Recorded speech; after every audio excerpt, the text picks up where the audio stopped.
I'm Debbie Peverill, and you're listening to the weekly tip from basicboardgovernance.ca. Today I am talking about the concept of killing the messenger. You've probably heard of this as a thing not to do. Our neighbours to the south continue to show us what bad governance looks like.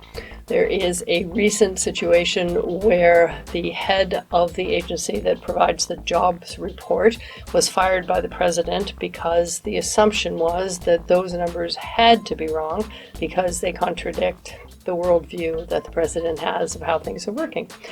So this, of course, is troublesome on a number of levels.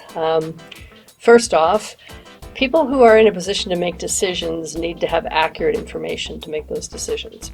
If you punish people for telling the truth, then one would assume people will stop telling the truth because they'd like to not be punished, they'd like to not lose their job.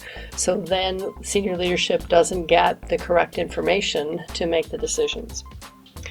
We also see, of course, in general, that the way the governance model works in the States is it's all focused on the party.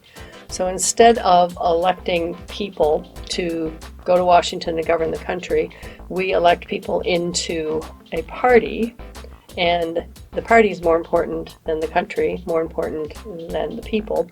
It's very important to keep the party in power and to keep the other party out of power. And I would just like to imagine how they would look if there was no parties in Canada or the States.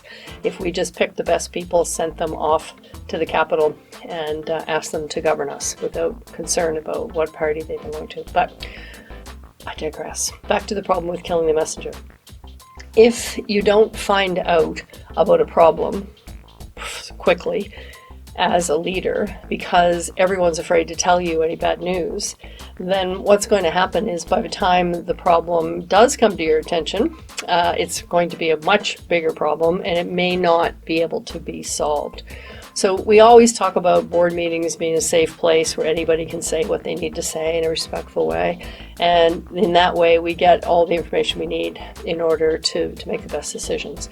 This is a requirement of the governments. You cannot have people afraid to tell the truth. Because, I think you will find that there's no such thing as a problem that goes away because you ignore it.